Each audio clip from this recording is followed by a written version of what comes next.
Bismillahirrahmanirrahim. Ya, jadi Assalamualaikum warahmatullahi wabarakatuh. Waalaikumsalam. Salam sejahtera untuk kita semuanya. Di kesempatan sore hari ini, ya sore ini jam berapa? Jam 3, ya. Saya secara pribadi dan kami secara keseluruhan itu mengaturkan terima kasih yang sebesar-besarnya, khususnya kepada Bapak Kapolri, ya, Pak Sigit, ya, Kapolda Metro Jaya, Pak Karyoto, dan semua penyidiknya yang telah menjalankan tugas secara sangat profesional. Kenapa sangat profesional? Ya, karena saya tadi memang melakukan apa yang menjadi hak saya untuk menjawab pertanyaan-pertanyaan dalam undangan klarifikasi, dan alhamdulillah penyidiknya, saya nggak perlu sebut namanya ya, itu adalah juga melakukan sesuai dengan apa yang saya katakan. Jadi saya menjawab dengan detail semua apa yang ditanyakan sepanjang itu berhubungan dengan surat undangan yang diberikan kepada saya.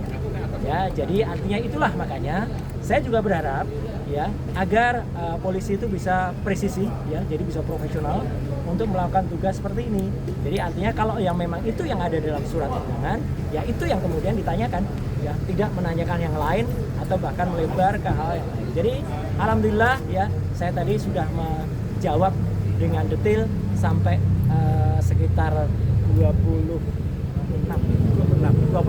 pertanyaan ya, dengan jumlah halaman sekitar 22 lebih ya. Dan saya juga menyampaikan jawaban saya atas pertanyaan-pertanyaan pada laporan. Dan saya juga saya tadi juga sampaikan dalam jawaban ya. Saya harap tugas profesional polisi itu persis sama yang dilakukan terhadap saudara pelapor ya. Pelapor itu melaporkan belum ada yang terlapor gitu. Jadi melaporkan atau membuat laporan ini pada tanggal 30 April 2024 dan langsung terbit hari itu juga ya surat perintah penyelidikan pada tanggal yang sama. Ini luar biasa. Ya, kalau ini dilakukan untuk semua masyarakat tentu akan sangat senang karena laporan bisa cepat dan kemudian tegas, presisi langsung. Hari itu juga lapor ke SPKT, hari itu juga langsung buat BAP, hari itu juga kemudian terbit surat perintah penyelidikan dan bahkan undangan. Ya, jadi saya harapkan sikap itu juga ada pada semua pelaporan yang ada. Jadi jangan bedakan masyarakat yang ada. Jadi kami ini juga dengan cepat juga diberikan undangan klarifikasi, tapi juga kami juga cepat juga bisa diselesaikan karena kita sama-sama insya Allah kita mengerti hukum. Ya, kalau kita mengerti hukum ya begini. Jadi artinya apa yang ditanyakan, apa yang dijawab, saya tidak perlu menjawab apa yang tidak ditanyakan, apa yang tidak ada dalam surat. Itu aja saya kira. Konfirmasi Mas, ya. Pelapor di tanggal 30 itu siapa? Pelapor di tanggal 30 itu yang saya baca tadi itulah insinyur tulisannya gitu ya. Ya, Insinyur Haji Joko Widodo. Tadi yang digali oleh penyidik di dalam apa saja yang terkait? 22 pertanyaan itu apa saja, Bang? Iya, 22 pelaporan itu banyak soal bagaimana dulu hidup saya, kisah saya. Ya, saya SD, SMP, SMA, ada ijazah semua ya.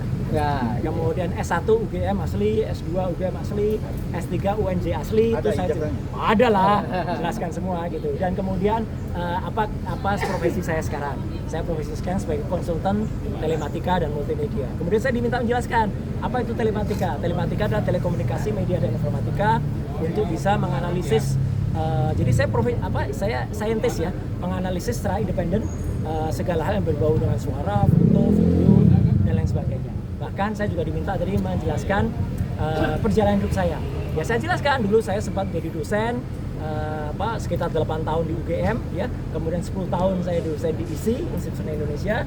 Kemudian saya sempat menjadi anggota KPI ya, Komisi Penyiaran Indonesia Daerah Istimewa Yogyakarta. Saya sempat juga masuk sebagai anggota DPR Komisi 1, komisi yang menangani undang-undang ITE, undang-undang keterbukaan informasi publik dan lain sebagainya. Dan kemudian saya sempat membantu Presiden SBY menjadi Menteri Pemuda dan Olahraga di tahun 2013 dan saya kembali menjadi anggota DPR lagi sampai dengan tahun 2019. Dan sekarang saya sebagai konsultan independen. Jadi selalu konsultan independen, saya independen. Ya, saya berhak melakukan apa yang menjadi tugas saya dan kemudian saya berhak menyampaikannya kepada masyarakat sepanjang dengan ilmu pengetahuan dan menjadi keterbukaan informasi. Itu aja yang ditanyakan tentang itu. Kemudian tentang ada beberapa hal yang lain yang ditanyakan, apakah soal video begini, saya hanya jawab singkat saja. Apakah itu ada pada surat laporan tertanggal 26 Maret 2023 25. Ketika ditanyakan tidak terkait dengan itu, ya sudah, jangan tanya saya yang tidak ada kaitannya dengan itu. Ya, jadi kalau sama tidak ada itu, jadi lokus dan tempusnya tidak sama dengan apa yang ada pada surat undangan, ya sudah, itu tidak perlu dijawab. Ibaratnya kalau kita mengerjakan ujian, ya teman-teman semua, ya masyarakat, kita diminta untuk belajar tentang fisika. Ternyata nanti pertanyaannya soal kimia, ya jangan dijawab. Wong kita tugasnya adalah menjawab soal fisika. Jadi itu sama cerdasnya. Alhamdulillah tadi penyidik juga cerdas. Siapa? Jadi kalau Bapak tidak menjawab, saya tidak menolak jawaban. Tapi saya keberatan menjawab, ya sudah, artinya clear semuanya. Kemudian itu ada poin-poin sehingga saya juga tidak menyiksa teman-teman untuk harus menunggu sampai tengah malam. Ya, saya juga tidak menyiksa penyidik dan pembuat laporan. Saya harapkan juga tidak menyiksa masyarakat. Ya, gitu. Dengan membuat laporan-laporan yang tidak ada gunanya, kegiatan latarnya, ya bagi seluruh masyarakat. Saya kira itu. Video yang tadi dipertanyakan video apa? Video yang tadi dipertanyakan ya karena saya nggak lihat lagi apa, karena saya dipertanyakan nggak ada hubungannya dengan itu, ya nggak perlu saya jawab. Itu. Ada pertanyaan lain mungkin yang substansi yang Nggak ada karena yang terkait dengan surat laporan itu ini harus jelas ya teman-teman. Jadi ini clear banget ya. Ini clear banget. Jadi LP itu ada pelapornya, tapi lucunya nggak ada terlapor. Sekali lagi ya, tidak ada nama terlapor. Jadi untuk para kuasa hukum yang kemarin sudah nyebut nama, inisial dan sebagainya, hentikan tindakan seperti itu tidak bagus ya untuk masyarakat. Karena ternyata tidak ada terlapornya. Jadi kalau tidak ada terlapornya, saya nggak perlu jawab. Karena kalau saya menjawab, jangan-jangan saya nanti jadi saksi. Kalau jadi saksi dan saudara yang terlapor itu adalah saksi